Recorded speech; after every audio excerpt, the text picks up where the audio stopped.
नमस्कार, good evening. आज हम हाजिर हैं अपने episode homeopathy with doctor Yagyavalkya ji. Uh, हमारे पिछले प्रोग्राम में जिसमें हमने आपके प्रश्नों का मेंटल प्रॉब्लम्स के रिलेटेड उत्तर दिया था, तो आपके अनुरोध पे हम आज फिर उसी को कंटिन्यू कर रहे हैं। तो आज फिर हम आपके कुछ और प्रश्न लेंगे। तो हमारे साथ हमारे गेस्ट डॉक्टर याज्ञवल्क्य जी आ गए हैं। अ, स्वागत है डॉक्टर साहब आपका, बहुत-बहुत नमस्कार। कैसे हैं आप? बस शाबाश। जी। आज हम अगेन दर्शकों के सारे अपने प्रश्न लेंगे, जैसे हमने पिछली बार किया था। तो आपकी अनुमति हो तो इसको आगे बढ़ाया जाए? हाँ, शुरू करते हैं प्लीज। जी। हम बढ़ते हैं अपने पहले प्रश्न की ओर। तो डॉक्टर साहब, ऐसा मिलता-जुलता प्रश्न हमने पिछले एपिसोड में भी डिस्कस किया था। तो आगे हमारे बहुत एक दर्शक हैं जिन्होंने ये प्रश्न हमारे से पूछा है। उनका प्रश्न है कि उनका बेटा जिसकी आयु लगभग 23 वर्ष के आसपास है, वो सारा दिन हमेशा कुछ न कुछ भलाई के कार्य करता रहता है। सोशल मीडिया पे पोस्ट डालता रहता है, कभी एनक्रोचमेंट के खिलाफ, कभी पॉल्यूशन के खिलाफ, कभी वो पालतू जानवरों के अधिकारों के मैसेज करता रहता है। परंतु रात का जो अंधेरा होता है, डार्क, उससे वो बहुत डरता है और हमेशा उसको ये लगता है कि अंधेरे में कोई है जो उसे नुकसान पहुँचाएगा। मीठा नहीं खाता, या खा नहीं पाता या खाता है, अपने यूरिन के प्रेशर को रोक नहीं पाता। तो ऐसे काफ़ी सिम्पटम्स हैं, उसके सिम्पटम बोल सकते हैं, या उसके साथ प्रॉब्लम्स हैं, जिसका हमारे दर्शक आपसे थोड़ा-सा इसके लिए जानकारी चाहते हैं कि इसका होम्योपैथी के हिसाब से, होम्योपैथी में इसका क्या इलाज है? या इसका इलाज संभव भी है या नहीं है? जी, डॉक्टर साहब। गौरव जी, इसमें आप क्योंकि ऐसे क्षेत्र को देख रहे हैं जो आपकी मानसिक समस्याओं से संबंधित है, जी। और इसमें इस बच्चे के बारे में जो उन्होंने बताया है कि हमेशा कुछ ना कुछ करता रहता है, कभी एनक्रोचमेंट के खिलाफ लिखता है, कभी पॉल्यूशन के खिलाफ लिखता है, कभी राइट्स ऑफ एनिमल्स के बारे में लिखता है। जी, जी, जी, जी। तो आप देखेंगे जहां भी समाज में उसको इनजस्टिस दिखाई पड़ता है, जी। वो उस इनजस्टिस के खिलाफ लड़ना शुरू कर देता है।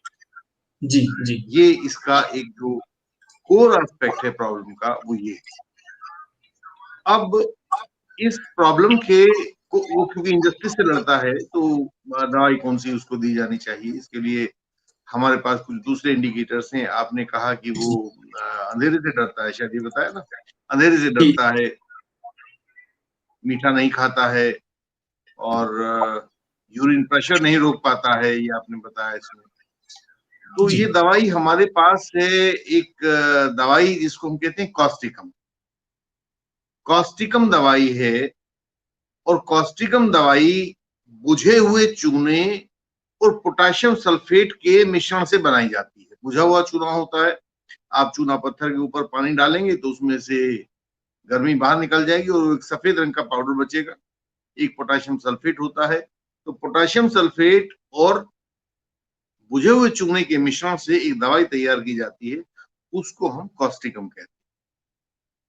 हमारे स्वतंत्रता संग्राम के समय शुरू में आपने देखा होगा, हम एक नरम दल की बात करते हैं, कांग्रेस की शुरुआत में जो लोग आए थे, समाज सुधारक थे, महात्मा ज्योतिबा फुले थे, जी। तो गोविंद रानडे साहब थे, दादा भाई नौरोजी थे। तो ये ऐसे लोग थे जो समाज में कहीं भी अन्याय को होते हुए देखते थे, तो उसके प्रति, उस अन्याय से निपटने के लिए तैयार हो जाते थे।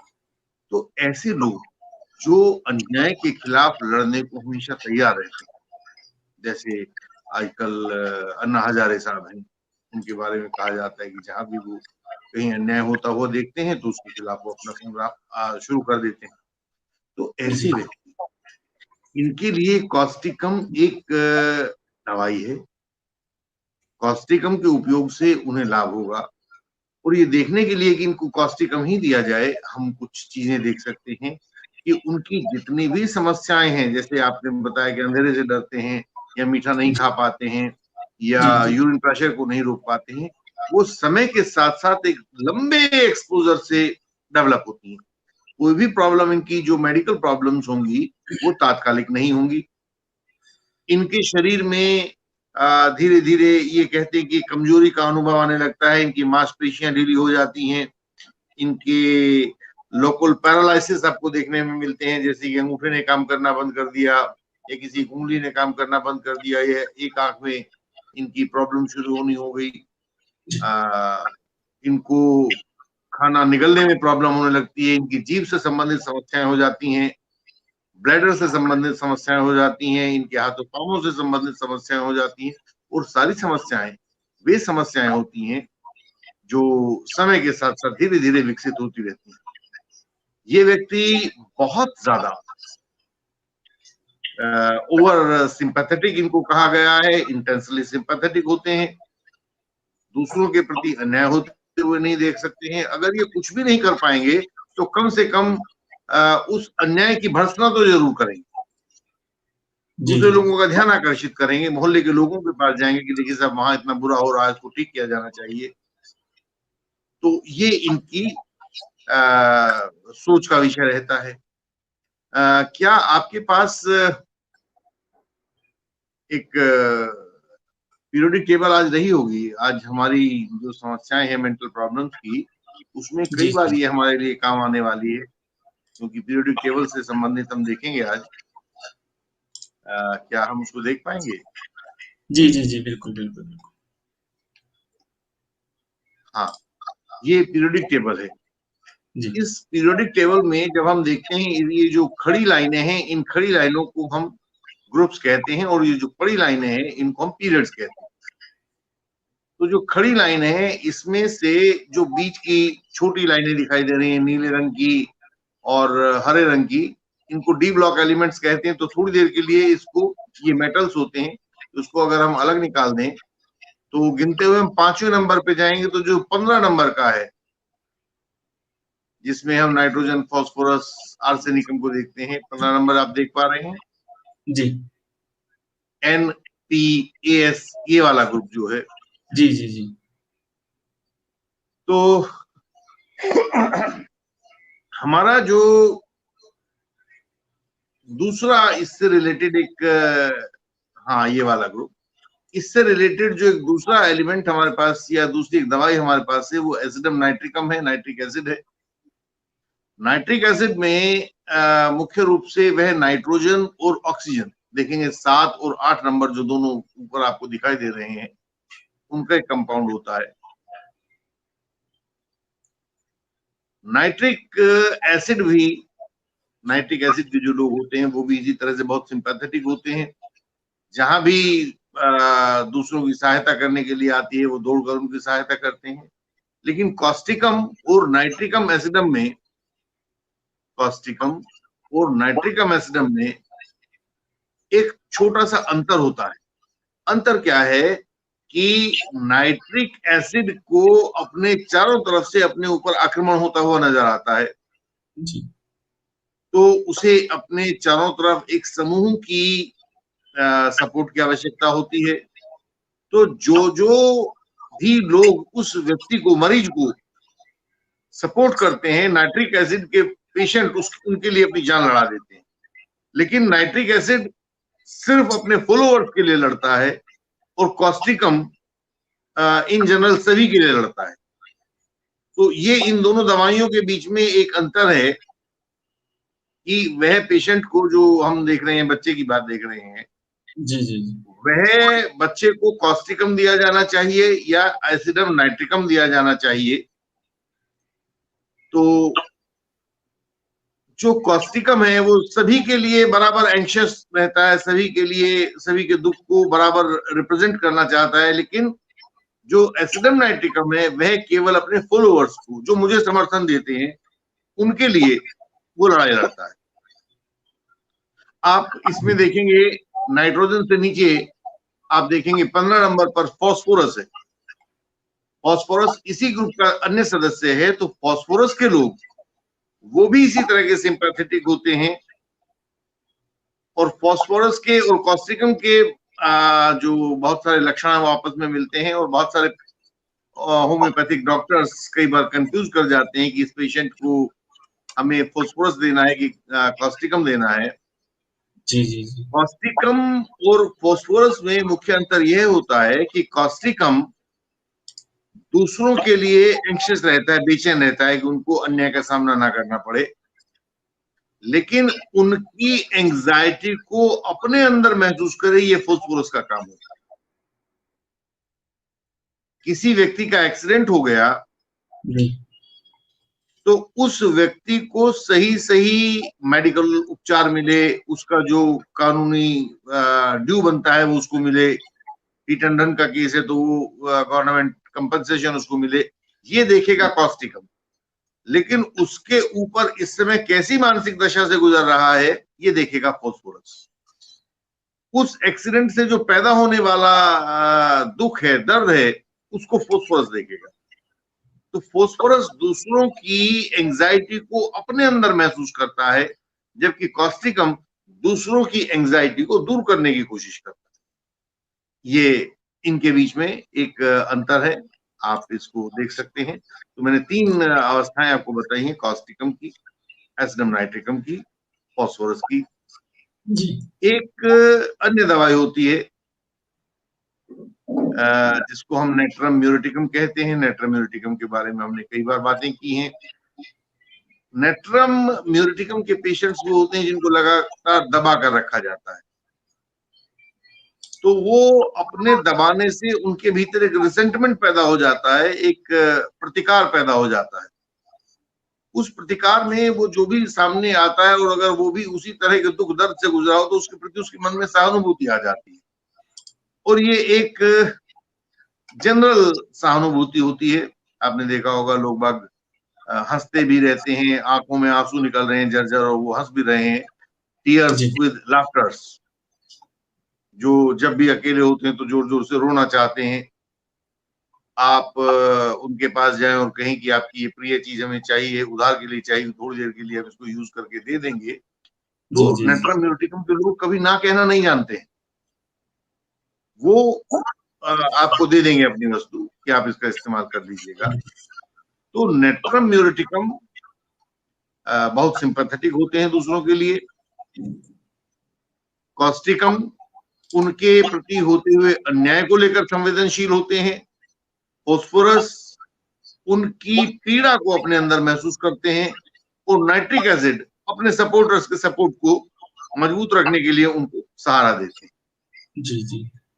मैंने 3-4 का बारे में आपको अलग अलग बताया, और एक छोटा सा मेरा बहुत विनम्रता पूर्वक निवेदन है कि ये जो मैं आपको लक्षण बता रहा हूं दवाइयों के आज, ये सामान्यतः जो हम में से होम्योपैथी का सामान्य अध्ययन करते हैं उनके पास ये लक्षण नहीं मिलेंगे। ये सब के सब एक होम्योपैथिक साइकोलॉजी सब ब्रांच है, उसको जानने वाले लोग ही इसके बाबत बता पाएंगे आपको, या जिन्होंने इस विषय में गंभीर रिसर्च किया होगा वो आपको बता पाएंगे। तो क्योंकि हम लोग मेंटल एस्पेक्ट्स को देख रहे हैं, तो इसलिए मैं आपको वो मूलभूत बातें बताऊंगा जो इन सभी मेडिसिनल कंपाउंड्स के बारे में बहुत गूढ़ बातें हैं। तो ये मैंने आपको दूसरों की एंजाइटी को फील करने के बारे में कॉस्टिकम, एसिडम नाइट्रिकम, फॉस्फोरस और नेट्रम म्यूरिटिकम के बारे में कुछ 3-4 चीजें बताई हैं। इनको नोट कर लिया जाए, और इसके बाद तब देखा जाए कि वो बच्चा जो है आपका उन 4 में से किस जगह पर सिचुएटेड है, जहां पर भी सिचुएटेड हो उसको वो वाली दवाई दी जाए और वह ठीक हो जाएगा। दोबारा याद कराना चाहता हूँ पिछली बार के प्रोग्राम से कि पहले हम लोग कोशिश कर रहे थे और हमने बताया था कि 200 पोटेंसी इसमें कम से कम शुरुआत में आपको देखनी चाहिए, अन्यथा इसके अंदर जो, क्योंकि आप अपने अस्तित्व के भीतरी वैल्यू को छेड़ रहे हैं, जान रहे हैं, तो आप 1M पोटेंसी का प्रयोग इस समस्या से निजात पाने के लिए करेंगे, तो गंभीर पोटेंसियां इसमें आपको लेनी पड़ेगी। जी जी, हम अगले सवाल की तरफ बढ़ सकते हैं। जी जी जी जी जी जी, बहुत बढ़िया। हम आशा करते हैं कि हमारे दर्शक को उनके प्रश्न का उत्तर मिल गया हो और वो आपके बताए हुए निर्देश को फॉलो करेंगे। हम अपने दर्शकों से गुजारिश करना चाहते हैं कि अगर आपको जैसे ही आप इनको फॉलो करते हैं और आपको कुछ इससे बताई गई बातों से कुछ रिजल्ट्स मिलते हैं तो प्लीज़ हमें ज़रूर बताइएगा। हमें आपका जो फीडबैक आएगा उसके उसके बेसिस पे हम हमें अपना जो डॉक्टर साहब ट्रीटमेंट बता रहे हैं, डॉक्टर साहब जो चीज़ें बता रहे हैं उसको और स्पष्टता से और रिसर्च के हिसाब से प्रस्तुत करने में सहायता मिलेगी। तो डॉक्टर साहब बढ़ते हैं हम अब अपने अगले प्रश्न की तरफ।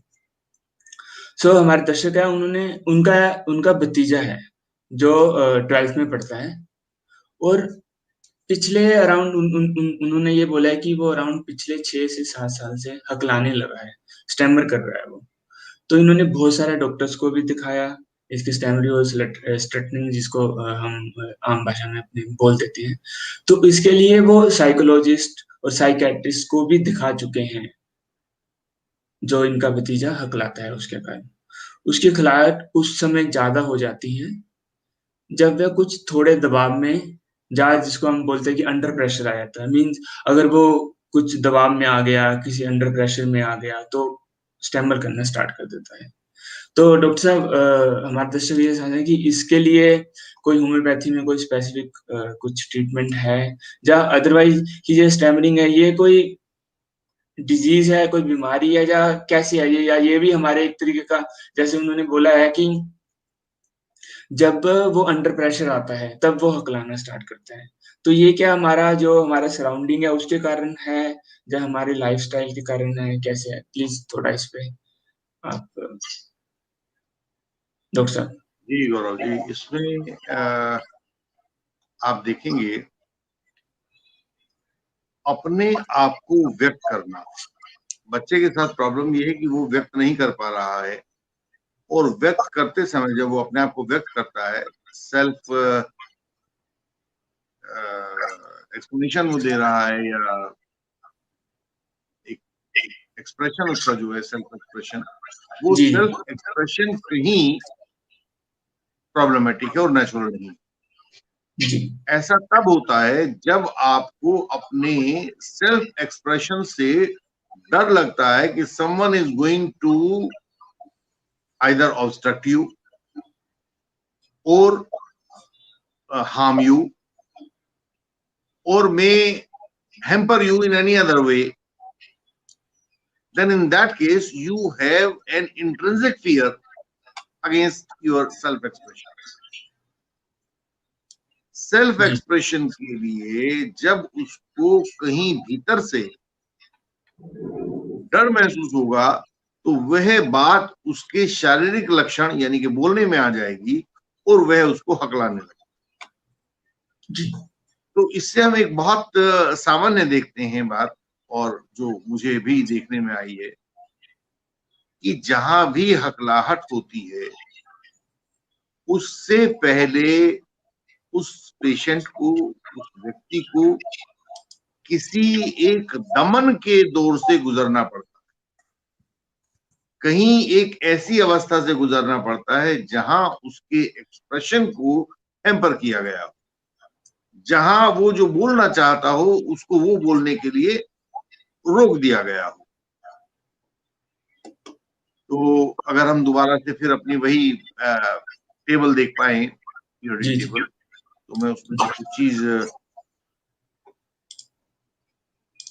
देखना चाहूंगा। जी जी अभी हम बात कर रहे थे जो बीच में नीले रंग के इसमें दिखाए गए हैं, वॉयलेट कलर के बल्कि कहिएगा, जहां 4 से लेकर और आपके 12 तक के ग्रुप है। इसको डी ब्लॉक एलिमेंट कहते हैं। जी।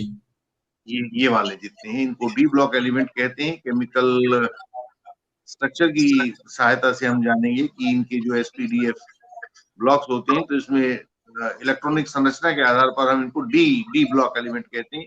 ये सारे के सारे मेटल्स हैं। जितने हमारे पास मेटल्स आप देखते हैं जो हम अपने दैनिक जीवन में प्रयोग करते हैं, वो सारे के सारे यही बात। होम्योपैथी में हम बहुत सारी दवाइयां अपने इन मेटल से, जो 4 से लेकर 12 तक के ग्रुप्स में बने हुए हैं, पीरियड्स इनके 4 से लेके 6 तक के पीरियड थे, 4, 5, 6 वाले। इनके अंदर ये जो मेटल्स दिखाए गए हैं, हम इनसे बहुत सारी दवाइयां तैयार करते हैं। हम धीरे धीरे उनको देखेंगे।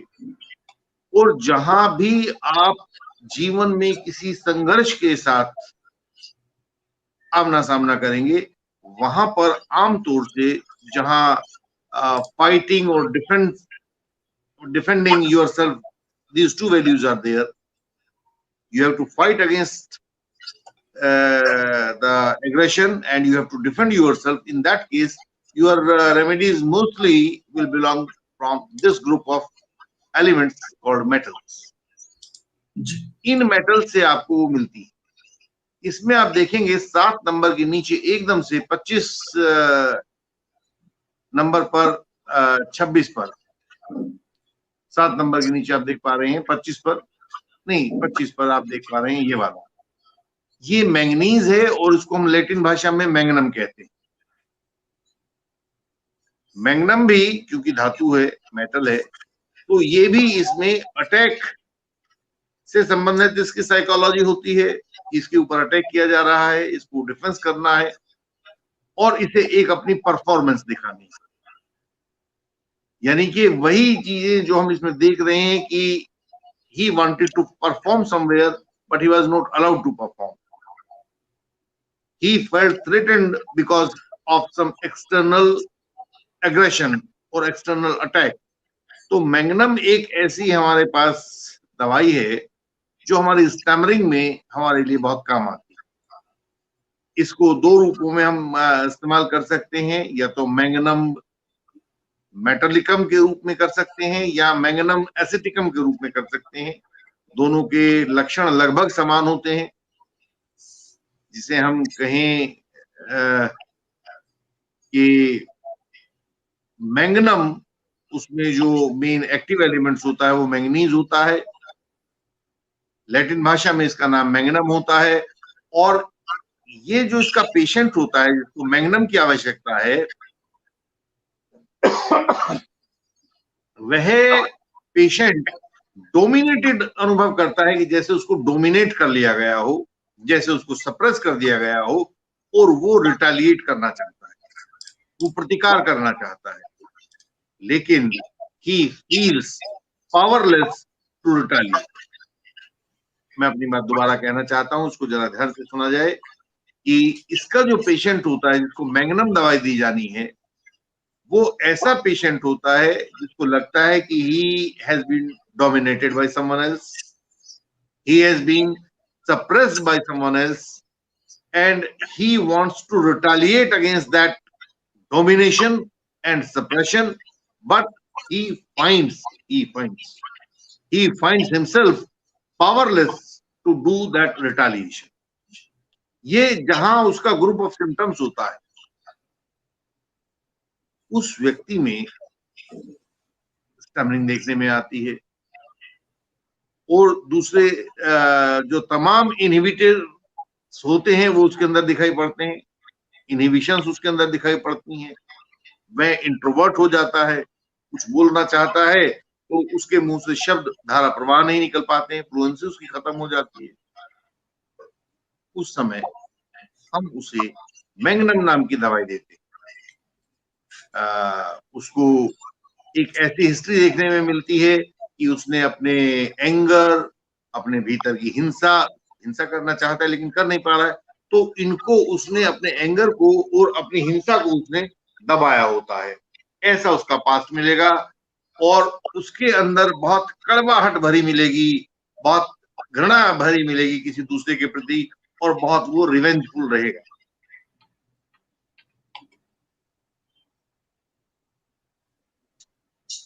इसमें एक दूसरी दवाई होती है मर्क्यूरियस। आप यहाँ पर HG देखेंगे, 12 नंबर पे अगर आप नीचे चलेंगे, 12 नंबर पे नीचे चलेंगे तो HG लिखा हुआ है। इस HG को हम मरकरी कहते हैं।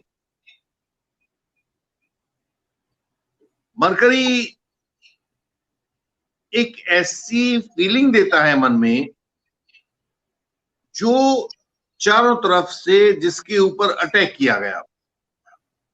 मरकरी का जो पेशेंट होगा, he feels viciously attacked from all sides, and he has a feeling that he is surrounded by the enemies, that everyone around is his enemy, and that the patient has to fight his way out. वो फंस गया है कहीं पर, उसको निकलना पड़ेगा। तो मैग्नम को लगता है कि नहीं, मैं सिर्फ किसी एक व्यक्ति ने मुझे दबाया है। तो मैग्नम को वहां लगता है वो जो बोलना चाह रहा था वो बोल नहीं पा रहा था, तो उसकी जो एक्सप्रेशन था उस एक्सप्रेशन को दबाया गया है, कर्व किया गया है। जबकि मरकरी को लगता है कि नहीं, इस दुनिया में जो भी उसके चारों तरफ है वो उसका दुश्मन है और वो उसके ऊपर अटैक करने वाला है। तो दो दवाइयां तो मैंने आपको मैग्नम और मरकरी ये बताई हैं। अब आप यहाँ पर देखेंगे 11 नंबर पे आ जाएं आप। पहले ग्रुप के अंदर 11 नंबर लिखा है नेट्रम। देख पा रहे हैं? जी जी जी जी। हाँ, ये वाला नेट्रम, नेट्रम म्यूरिटिकम। नेट्रम म्यूरिटिकम, ये यहाँ नेट्रम लिखा है और उसके अपोजिट में आप जब एक जगह पर जाकर देखेंगे तो Cl लिखा है, NaCl, खाने का नमक। इसके जस्ट अपोजिट जाएंगे ग्रीन कॉलम में, तो ग्रीन कॉलम में आपको मिलेगा Cl लिखा हुआ है। तो इन दोनों का कंपाउंड बनता है NaCl। जी, ये वाला natrum muriaticum. Sodium chloride, sodium chloride हमारी जो होम्योपैथी की प्रमुख दवाइयां होती हैं उनमें से एक है। इसकी फीलिंग होती है, नेट्रम म्यूरिटिकम की फीलिंग होती है कि इसके प्रति वही व्यक्ति विश्वासघात करने वाला होता है या इसको हताश कर देने वाला होता है जिसके ऊपर ये निर्भर करता है या जिसके ऊपर ये भरोसा करता है। जी जी जी। पति पत्नी के ऊपर निर्भर करता है, पत्नी धोखा देने वाली है। जी। पत्नी पति के ऊपर निर्भर करती है, पति धोखा देने वाला है। जी। पुत्र पिता के ऊपर निर्भर करता है, तो पिता धोखा देने वाला है, विश्वासघात करने वाला है। या कोई भी ऐसा व्यक्ति जिसके ऊपर मरीज अपना अस्तित्व टिका हुआ मानता है, जब वह धोखा देने लगे तो उस समय यह नेट्रम म्यूरिटिकम, जो म्यूरिटिकम ग्रुप है, जो हेलोजन ग्रुप है, ग्रुप 17 वाला, जब हम इसको बात करेंगे तो ये पूरा का पूरा विश्वासघात के ऊपर आधारित। और नेट्रम, ये जो पहला ग्रुप है, ये अपने स्व को, सेल्फ को रिप्रेजेंट करता है। तो जिस समय नेट्रम म्यूरिटिकम खुद को विश्वासघात होने वाला हो और उस व्यक्ति के द्वारा होने वाला हो जिसके ऊपर हम डिपेंड करते हैं, तो उससे नेट्रम म्यूरिटिकम की पैथोलॉजी बनती है। और इस मरीज को, जो नेट्रम म्यूरिटिकम का मरीज होता है, वो हमेशा इस डर से ग्रस्त रहता है कि कहीं मुझे कोई इमोशनल हर्ट ना हो जाए, जी जी जी, कहीं मुझे कोई भावनात्मक चोट ना लग जाए, जी। कहीं उसे निराश ना होना पड़ जाए, किसी व्यक्ति के पास वह जाए और वह जो चाहता है वो उसको ना मिले। तो ये ऐसे लोग बन जाते हैं जो हंसते और रोते साथ साथ रहते हैं। आपने देखा होगा फिल्मों में बहुत सारे पात्र ऐसे आते हैं जी, जो आंसू भी निकालते रहते हैं और वो मुस्कुराते भी रहते हैं, हंसते भी रहते हैं। तो वो नेट्रम म्यूरिटिकम की साइकी हो जाती है। नेट्रम म्यूरिटिकम जब भी अकेला होगा तो उसको अपने दुख याद आएंगे और वो उन दुखों के साथ। आप सुन पा रहे होंगे? जी, जी आप बताइए। थोड़ा-सा एक्चुअली दर्शकों के हिसाब से अगर हम सिंपल अपनी सिंपल लैंग्वेज में अगर हम बोलें जैसे आपने अभी ज़िक्र किया नेट्रो फिल्म का मरी पेशेंट है, मरीज़ है। तो क्या हाँ हम हाँ। आम भाषा में इसको ये बोल सकते हैं कि this is kind of deficiency of specific compound in a particular patient और जिसके कारण जैसे ये जो इनका भतीजा है, उसको अंडर प्रेशर महसूस होता है। ज़रूरी नहीं है कि वो अंडर प्रेशर एक्चुअली में हो, but due to this specific compound, deficiency of specific नहीं कंपाउंड नहीं, उसमें उसमें उसमें एक जी, अंतर है। हमने पहले भी उस दिन देखा था जब हम जी, बात कर रहे थे कि होम्योपैथी कैसे ट्रीट करती है। तो जी, होम्योपैथी आपकी फिजिकल प्रॉब्लम्स को, आपकी साइकोलॉजिकल प्रॉब्लम्स को, आपकी मेंटल प्रॉब्लम्स को और आपकी इमोशनल प्रॉब्लम्स को, सारी प्रॉब्लम्स को इकट्ठा ये एक साथ अध्ययन करती है। जी, ये आपकी साइकोलॉजी को आपके शरीर से अलग नहीं कर सकती है, आपकी इमोशंस को आपके मेंटल प्रॉब्लम से अलग नहीं कर सकती है। हमने आज उन चीजों का विशेष अध्ययन कर रहे हैं जिसमें हमारे मेंटल सिम्टम्स प्रमुख हो जाते हैं। जी, तो इसलिए हमें इसको थोड़ा सा गहराई से विचार करना पड़ेगा। यदि हम पिछले प्रोग्राम्स की तरह से सिर्फ शारीरिक दुखों का वर्णन कर रहे होते, उसको फोड़ा हो गया, उसको फुंसी हो गई, उसका हाथ काम नहीं कर रहा है, तो हम इसे दूसरे लेवल पर चर्चा करते। क्योंकि आज हमारे पास विषय आपकी मेंटल प्रॉब्लम्स का है, तो इसलिए इसको थोड़ा सा उसी तरीके से देखना पड़ेगा हमें। यदि कहीं कोई बात कभी कठिन लगती है तो आप मुझे बताइएगा, उसको हम वहाँ कर जी, देंगे। जी, तो हमारे पास ये जो नेट्रम म्यूरेटिकम और मैग्नम और मरकरियस मरकरी जो मैंने अभी आपको बताया, तो इन दवाइयों में से जो लक्षण बताए गए हैं उनमें ये देख सकते हैं कि इनके नतीजे को उसमें से कौन से लक्षण हैं। क्या वो बहुत दमन कभी झेल कर आया है, या उसको चारों तरफ अगर दमन झेल कर आया है तो मैग्नम दिया जाए। जी, उसकी एक ऐसी फीलिंग रही है कि जो जिसके ऊपर वो डिपेंड करता है, माता के ऊपर, के पिता के ऊपर, के टीचर के ऊपर, उसी ने उसको धोखा दिया हो, तो उसको नेट्रम्यूरेटिकम दिया जाए। अगर चारों तरफ से उसके ऊपर अटैक हो रहा है, जब देखो देखो घर में वही, उसको मित्र देखो तो उसको, टीचर देखो तो उसको, वो सब उसको अटैक करने लगते हैं, तो उसको मर्क्यूरी दिया। ये सब चीजें हमें देख के उसमें इनको एक बार ये देखना पड़ेगा कि इसकी फाइनल स्टेज कौन सी है, और ये इसको तय करना पड़ेगा खुद ही। जी, जी, जी, जी, डॉक्टर साहब, जी। अ, बहुत बढ़िया। तो बेसिकली हमें इसको देखने के लिए इसके सिम्पटम्स पहले देखने पड़ेंगे कि किसके रिलेटेड है, उसके हिसाब से हमें हाँ, इसमें मैं आपको ना हमेशा यही बात बता रहा हूँ उसमें, कि उसके जो भी आपका पेशेंट है उसके मानसिक सिम्टम्स को आप देखेंगे। बिना सिम्टम्स देखे हम किसी भी व्यक्ति को सिर्फ बीमारी के नाम से कोई दवाई नहीं दे सकते। होम्योपैथी की ये सीमा है या विशेषता है कि ये उस व्यक्ति का पूरा अध्ययन करती है। और क्योंकि आज हम सिर्फ मेंटल प्रॉब्लम्स के बारे में बात कर रहे हैं, तो ये उसका मेंटल हिस्ट्री या मेंटल पास्ट जरूर देखना चाहिए। जी, जी, जी, जी, जी, जी, ये इसमें तरीका है। जी, जी, डॉक्टर साहब। तो डॉक्टर साहब बढ़ते हैं हम अपने अगले प्रश्न की तरफ। तो हमारा अगला प्रश्न है, इनकी बिटिया है जिसकी आयु अराउंड 19 से 20 वर्ष के आसपास है और वो कॉम्पिटिशन की तैयारी कर रही है। जब वो पढ़ती है या जब भी वो कॉम्पिटिशन की तैयारी करती है, तो सारा दिन मीठा खाती है। कभी ग्लूकोज़ ले लेती है, कभी चॉकलेट, कभी कोई मिठाई, मीन जो भी मीठी चीज़ें हों, उसको वो पसंद आप ये बोल सकते हैं कि उसको वो पसंद है, लेकिन वो तीखा नहीं खा पाती। उसके जनरली उसके मुँह में और पेट में जलन रहती है। लेकिन एग्ज़ाम जब आते हैं, तो उसको लूज़ मोशन हो जाते हैं। मिड-टर्म में यूरिन और वॉशरूम में जाती है वो। जब भी सुबह पेपर है, उसके कारण सारी-सारी रात वो सो नहीं पाती।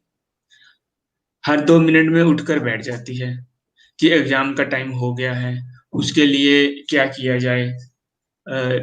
तो वो बेसिकली ये हमारा आई थिंक बहुत सारे बच्चों का, जो हमारे बच्चे हैं जो एग्जामिनेशन दे रहे हैं, या अभी अभी हमारे सीईटी जेईटी के ऊपर भी बात चल रही थी, तो ये जो ऐसे बच्चे हैं उनको अराउंड काफी बच्चों को ये वाली प्रॉब्लम रहती हो।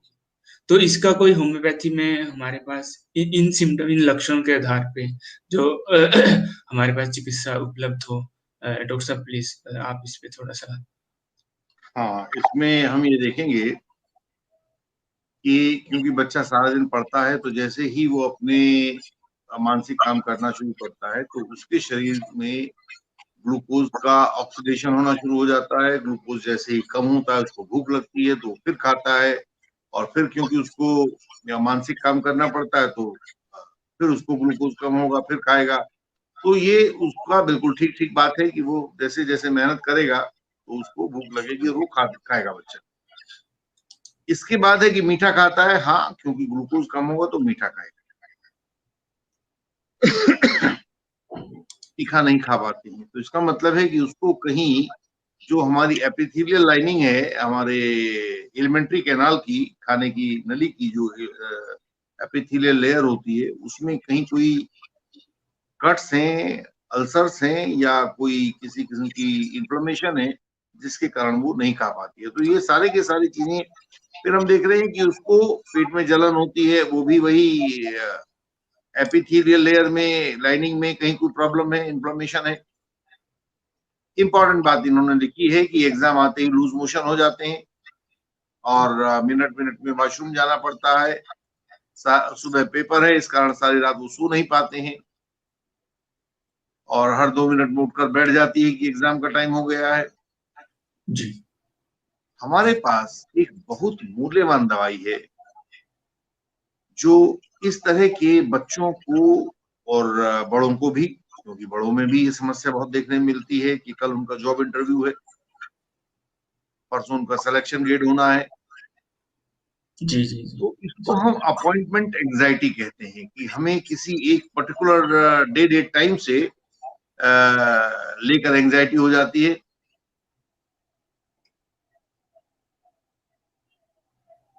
तो उस एंजाइटी को दूर करने के लिए हमारे पास अर्जेंटम नाइट्रिकम एक होम्योपैथिक मेडिसिन है, जी बहुत मूल्यवान मेडिसिन है, और ये इस बच्चे को लेनी चाहिए।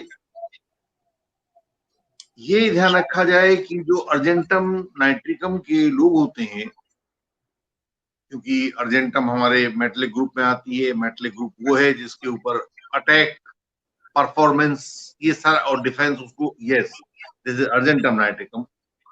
तो इसकी जो मेन थीम होती है, इसकी मेन थीम होती है कि एक सडन डेंजर हमारे पास कहीं से आ गया है, and we have to cope up with that sudden danger. तो इस अचानक आने वाले खतरे का सामना करने के लिए इनको अंदर से तैयार होना होता है। They feel something lacking inside, तो उसके लिए इनमें एंजाइटी पैदा हो जाती है। तो अर्जेंटम नाइट्रिकम इस तरह की दवाइयों में सबसे मूल्यवान दवाई है। इसके लिए एक तो जैसे इस बच्चे ने बताया कि मुझे मीठा खाने का बहुत दिल करता है, तो जिस पेशेंट को अर्जेंटम नाइट्रिकम की आवश्यकता होगी, मीठा बहुत खाएगा, जी घड़ी के ऊपर उसकी निगाह रहेगी, और जिस जगह भी उसको जाना होगा वहां से उससे आधा घंटा पहले पहुंचने की कोशिश करेगा। 10 बजे पेपर है, तो कोशिश होगी कि वो 9 बजे पहुंच जाए, 9 नहीं पहुंच जाए तो 9:30 तो जरूरी पहुंच जाए। कभी भी ये लेट नहीं होते हैं। रास्ते में रोजाना 40 किलोमीटर प्रति घंटा जाते हैं, लेकिन उस दिन ये और जल्दी जल्दी जाना चाहेंगे। जी जी अच्छा, इसमें एक ऐसी ही दवाई और मुझे याद आ रही है, जलसेमियम। जी जलसेमियम एक पौधा होता है जिसके बारे में अभी आपने देखा होगा कि रशिया में किसी को जलसेमियम नाम का एक जहर दिया गया है, पॉलिटिकल लेवल पर, किसी पॉलिटिकल राइवलरी के कारण। और उस लीडर की वहां पर उसके हाथ पैर सुन्न पड़ गए हैं, वो काम नहीं कर पा रहा है, वो बिल्कुल कोमा में चला गया है। तो ऐसा ही जलसेमियम एक पौधा होता है जिससे ऐसा जहर बनता है। उस जहर से अगर हम अपनी दवाई बनाते हैं, उस मेडिसिन का नाम भी जलसेमियम है। और उस जलसेमियम में उसके लक्षण ये होते हैं कि जैसे आप स्टेज पर जाते हैं तो स्टेज पर जाते ही आप 100 बार बोलना चाहते हैं लेकिन आपकी जबान उठ नहीं पाती है, आपके हाथ पैर सुन्न हो जाते हैं। आप टीचर हैं, क्लास में गए पहले दिन और आप वहां बच्चों को लेक्चर देना चाहते हैं लेकिन आपके हाथ काम नहीं कर रहे हैं, चौक नहीं उठा पा रहे हैं, किताब नहीं खोल पा रहे हैं, तो हाथ पैरों की जड़ता, to be stunned in English, तो जहां जड़वत हो जाते हैं हम, हाथ पैर हमारे पैरालाइज हो जाते हैं, उस अवस्था को हम जेलसिमियम की अवस्था कहते हैं। और आमतौर से स्टेज फ्राइट के सामने समय आता है जब अचानक हमारे सामने कोई समस्या आ जाए और हम उससे पार पा नहीं सकें, तो ऐसे समय हमारे हाथ पैर काम करना बंद कर देते हैं, हमारा शरीर जकड़ जाता है, उस समय हमको जेलसिमियम लेना चाहिए। तो क्योंकि इसमें तो बच्चे को जेलसिमियम की आवश्यकता मुझे दिखाई नहीं पड़ती। जेलसिमियम का एक मुख्य लक्षण होता है कि उसको प्यास नहीं लग पाती है, धूप में जाने से उसको बहुत बुरा रहता है और चेहरे पे एक मुर्दनी सी छा जाती है। तो यहाँ इसने जो बताया है, पढ़ने वाला बच्चा है तो उसको जो मेंटल एक्सरसाइज ज्यादा करते हैं, जो मेंटल वर्क ज्यादा करते हैं, उनके लिए अर्जेंटम नाइट्रिकम इस एंजाइटी से पार पाने का तरीका होता है। सामान्य जीवन में भी आप देखेंगे कि बहुत सारे लोग ऐसे होते हैं, कल सुबह उसको 4 बजे उठना है, मान लीजिए किसी एयरपोर्ट पे जाना है रिसीव करने के लिए या फ्लाइट पकड़ने के लिए, तो वो आज पूरी रात ही नहीं सो पाएगा, सोना चाहेगा लेकिन सो नहीं पाएगा और वहां पर सुबह 2 बजे ही पहुंच जाएगा। तो ये जो आपको एक एंजाइटी होती है, अपॉइंटमेंट एंजाइटी, वो इस तरह की एंजाइटी है, उसको दूर करने के लिए अर्जेंटम नाइट्रिकम दिया जाना चाहिए। ऐसा ही एक दूसरी दवाई हमारे पास बिस्मथम, वही आप ग्रुप 5 में अगर आप देखेंगे फॉस्फोरस वाले में, तो उसके नीचे की तरफ एक बिस्मथ नाम का एलिमेंट आप देखेंगे। बिस्मथ आप देखिएगा 83 नंबर पर नीचे की तरफ देखेंगे NTASSB और BI।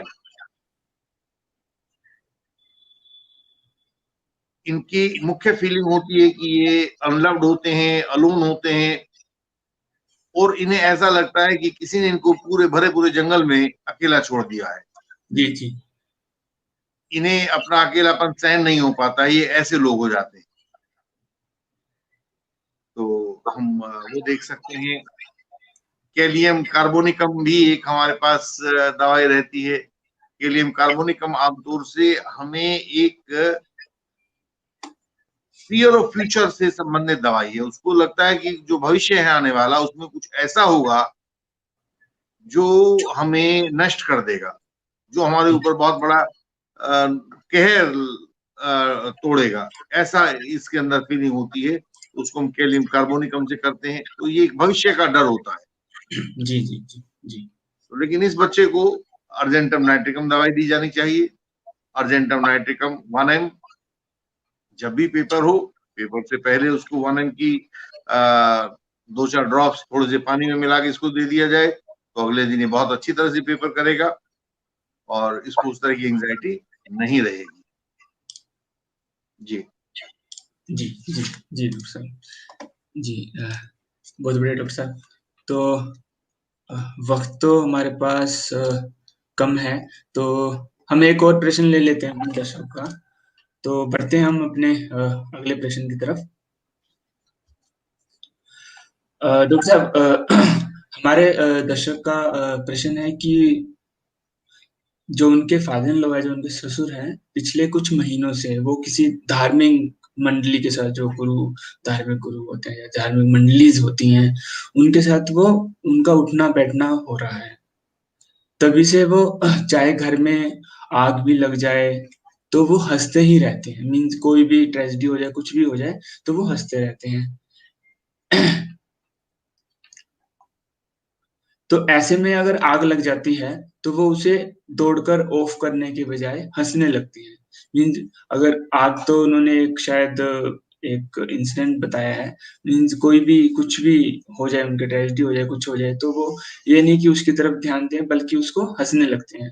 अगर उनसे कुछ बात करें, उनके काम के लिए बोला जाए, वो अनदेखा करते हैं। और उनसे पूछा जाए तो वो अजीब उत्तर देने लगते हैं। लगता है वो कोई मानसिक समस्या से जूझ रहे हैं। तो हमारे दर्शक ये पूछना चाहते हैं क्या इससे रिलेटेड कोई कुछ होम्योपैथी इसको किस नज़रिए से देखती है और इसमें कुछ मेडिसिन या कुछ ट्रीटमेंट आप प्रपोज कर सकते हैं क्या? है इसमें क्या होम्योपैथी के तो डॉक्टर साहब प्लीज। जी गौरव जी, जीवन बहुत व्यापक है, बहुत विशाल, और ये निर्भर करता है कि हम उसमें किसी भी घटना को किस दृष्टि से देखते हैं। हमारे साधु संतों ने बहुत लंबे समय तक एक वनस्पति का उपयोग किया जिसको भांग कहते थे, जी और उस भांग को उन्होंने शायद आध्यात्मिकता की ऊंचाइयों तक का स्थान दिया, देवताओं के साथ उसको कनेक्ट किया कि ये देवताओं की प्रिय वनस्पति है, तो हमें इसका अध्ययन करना चाहिए। जी जी हालांकि वो हमारे आधुनिक समाज में उसके नार्कोटिक गुणों के कारण उसको कानूनी रूप से बैन कर दिया गया है। लेकिन पश्चिम के कुछ लोग हैं जो LSD, मैरिजुआना, उन सबको रोकने के लिए जो natural form of that substance है, जिसको हम भांग कहते हैं, और एक पौधा होता है, तो कुछ लोगों ने उसको वहाँ पश्चिमी समाज में उसको लेने के लिए उसकी कंजम्पशन को लीगली अलाउ किया है। हालांकि भारत में ये अभी लीगली अलाउड नहीं है, ये बैंड है, वर्जित है जी यहाँ पर। जी तो इसको हम कैनबिस इंडिकस कहते हैं। इस कैनबिस इंडिकस में, भांग में, आप देखेंगे जब भी कोई व्यक्ति लेता है तो वो अपने आप को कॉस्मोलॉजिकली कनेक्टेड महसूस करने लगता है। उसे लगता है कि समस्त संसार और वो जी एक ही हो गए।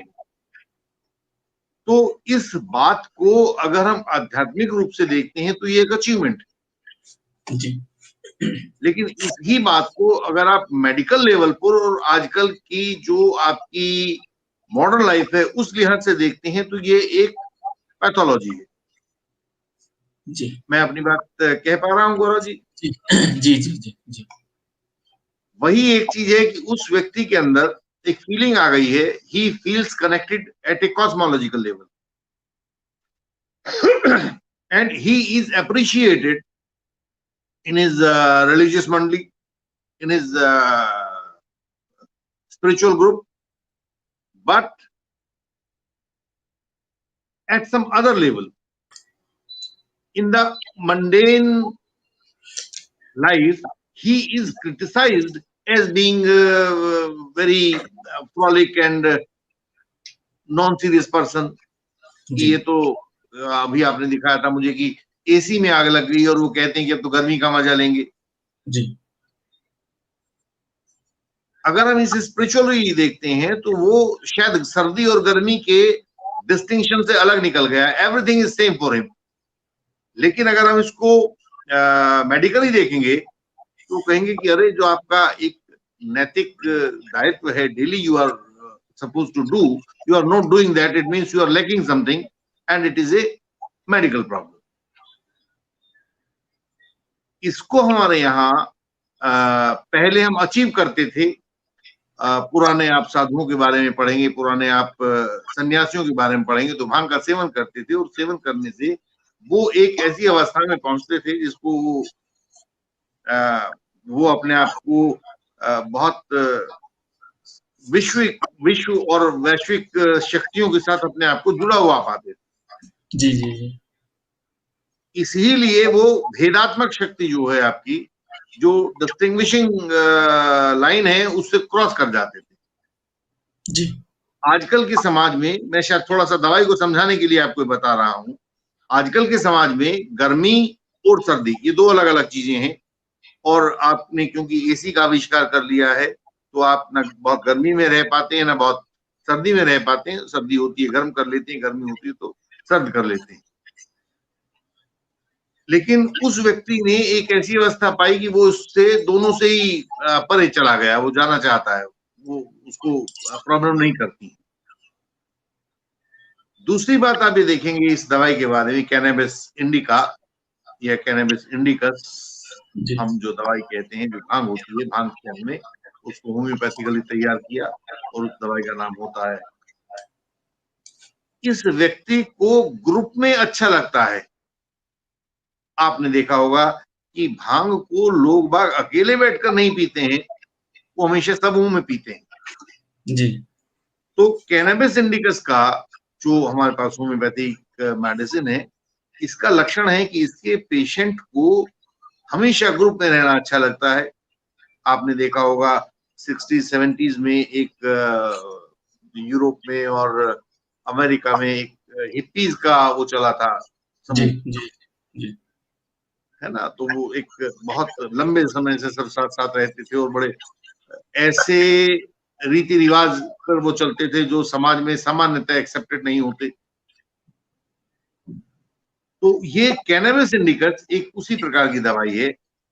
तो ये क्या करती है, ये व्यक्ति के अंदर से आइसोलेशन को रिमूव करती है। जी जिस भी व्यक्ति में आइसोलेशन घर कर जाता है, उसको ये कैनबिस इंडिकस दिया जाए तो आइसोलेशन से दूर आ जाता है। और ये जो भी उसको थ्रेटनिंग डेंजर नजर आता है, जो भी एक उसको लगता है कि ये खतरा हो सकता है, उसके भय से उसको मुक्ति दिलाती है।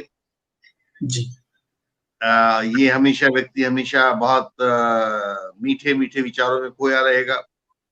आप देखेंगे कि साधु महात्मा एक ऐसी अवस्था में चले जाते हैं जहां पर वो हमेशा बहुत प्यारी बातें करते हैं, लेकिन जी आजकल के आधुनिक समाज वाले लोग उसको कहते हैं कि मेडिकल कंडीशन हो गई है। तो एक वो हमेशा डिलीशियस थॉट्स जो होते हैं, वो डिलीशियस थॉट्स में हमेशा he is always found lost.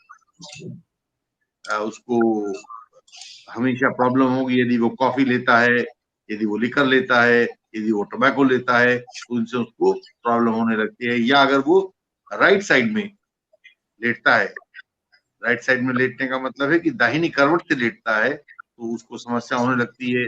लेकिन अगर वो फ्रेश एयर में रहेगा, ठंडे पानी से नहाएगा, तो आराम से लेटेगा, तो उसको अच्छा महसूस होता है। ये वाली चीजें अगर उसमें है तो उनको कैनबिस इंडिकस दिया जाना चाहिए। जी कैनबिस इंडिकस क्योंकि एक पौधे से तैयार होता है, वनस्पति से होता है, तो इसके लिए आवश्यक है कि पहले कुछ समय तक उनको मदर टिंचर कैनबिस इंडिकस का दिया जाए, जिससे उनकी ये सब पैथोलॉजिकल स्टेट्स जो है वो दूर हो जाएंगी। जी तो इसमें उन्हें कैनबिस इंडिकस दिया जाना चाहिए। कैनबिस इंडिकस से उनको आराम हो। अब मेरे ख्याल से आपका समय, मुझे आप जल्दी कहने वाले हैं, तो यदि जी दर्शक हो तो उसमें उनका साथ जी भी ले लिया जाए थोड़ा सा। जी डॉक्टर साहब, ये बस आपने मेरे मुंह की बात ले ली। तो हमारे पास समय बिल्कुल नहीं है। तो हम अ, जैसे कि आपने अभी बोला, जो हमारे साथ दर्शक बने हुए हैं, जुड़े हुए हैं लाइव, तो उनके 1-2 प्रश्न ले लिए जाए। जी जी, हाँ वही मैं चाहता हूँ जिस समय हो जाए। जी जी जी जी। तो हम उनके प्रश्न ले लेते हैं।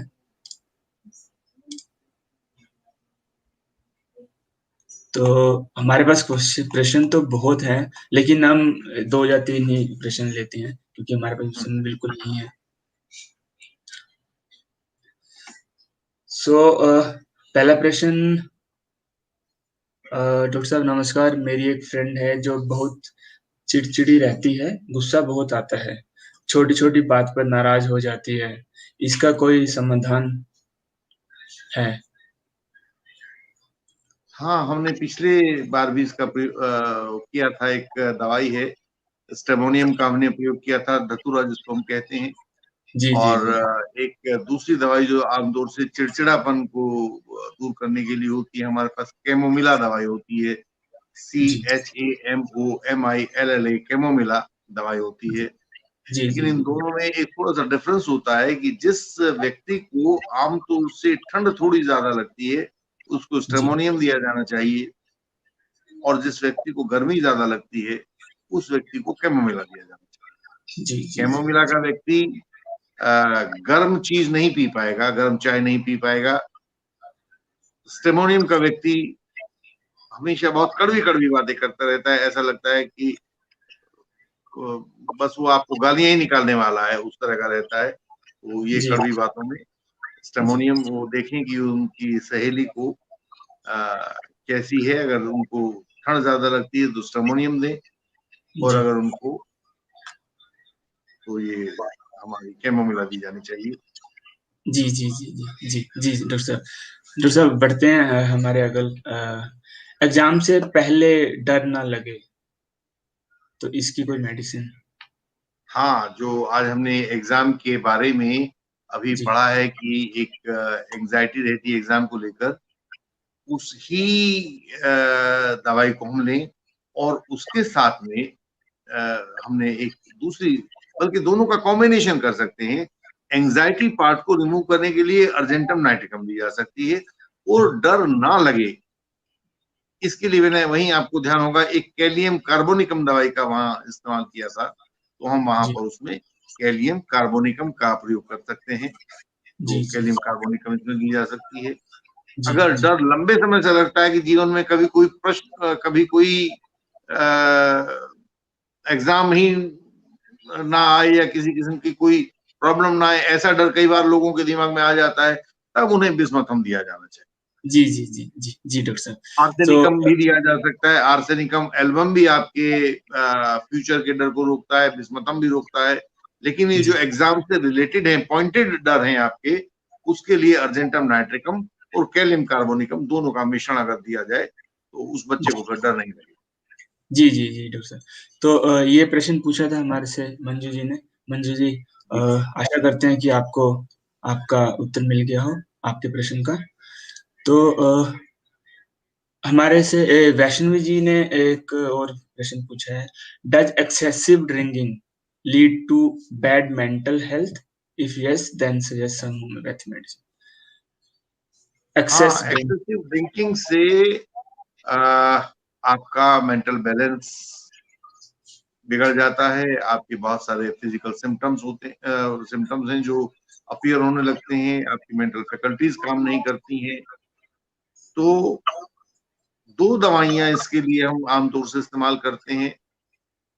एक्सेप्टेड फार्मूला जो हम होम्योपैथ, वैसे तो ये होता है क्या नुकसान हो चुका है, उसमें कुछ लीवर का नुकसान भी है, लेकिन जी अगर हम सभी उसके जो सिम्टम्स है सभी को हम एक साथ एक्यूमुलेट कर लें, तो दो दवाइयां इसके अंदर दी जा सकती हैं। एक आर्सेनिकम एल्बम, शायद आर्सेनिकम एल्बम के विषय में मैंने पिछले किसी प्रोग्राम में कहा था कि ये जी इतनी मूल्यवान दवाई है कि यदि इसके बराबर का आप सोना भी कहीं रख देंगे तो होम्योपैथ कभी सोने को नहीं उठाएगा, आर्सेनिकम एल्बम को उठाएगा। जी जी जी जी बहुत अच्छी दवाई है। तो आर्सेनिकम एल्बम, और उसके साथ एक सामान्य दवाई होती है जो हम देते हैं, नक्स वोमिका। जी कितनी डैमेज हो चुकी है इसके आधार पे हम दोनों दवाइयों की पोटेंसी तय करेंगे। यदि सामान्य अवस्था है तो 200 पोटेंसी में दोनों को ले लेंगे, 5-5 ड्रॉप सुबह शाम उसको देंगे। और अगर हमें लगता है कि नहीं बहुत डैमेज कर दिया है और इमीडिएटली डैमेज कंट्रोल किया जाना जरूरी है, तो हम 1 पोटेंसी में आर्सेनिकम और नक्सवोमिका दोनों को देंगे। तो उनकी जो भी समस्याएं रही होंगी एक्सेसिव ड्रिंकिंग की, वो एक्सेसिव ड्रिंकिंग की समस्याएं दूर। जी जी डॉक्टर साहब। जी डॉक्टर साहब।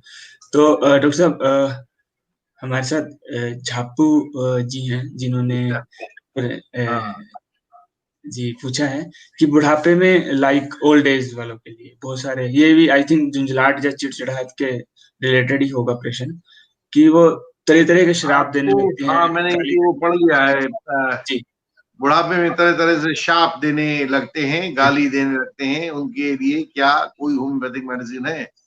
हमने जी पिछली बार इसमें एक बहुत अच्छी मेडिसिन की बात की थी, एनाकार्डियम ओरिएंटाले की बात की थी। जी एनाकार्डियम ओरिएंटाले को हमेशा लगता है कि मैं दूसरों से श्रेष्ठ हूँ, और जी वो गालियां देते हैं, कर्ज करते हैं। उन्हें हमेशा लगता है कि मेरे अंदर दो ताकतें हैं, एक बहुत अच्छी ताकत है, एक बुरी ताकत है। कभी मैं उसके प्रभाव में रहता हूँ, कभी मैं उसके प्रभाव में रहता हूँ। तो डुअलिटी ऑफ विल होती है एनाकार्डियम ओरिएंटाले में। तो जब जी उनके ऊपर वो बुरी विल काम करना शुरू करती है, तो वो तरह तरह के शाप देते हैं, गालियां देते हैं, और आपसे वैसी बातें करते हैं। तो बुढ़ापे में खास तौर से जब भी देखने में आता है तो आप उनको एनाकार्डियम ओरिएंटाले, जी, एनाकार्डियम होता है काजू, जी, ओरिएंटाले जो पूर्व दिशा में पैदा होता है। तो एनाकार्डियम ओरिएंटाले यानी कि पूर्व दिशा में पैदा होने वाला काजू, जी, उससे जो दवाई बनती है वह दवाई आप देंगे इनको। और क्योंकि शाप वाप देने की बात है तो इसलिए उनको 1 एम पोटेंसी में देंगे तो आपको आराम जल्दी हो।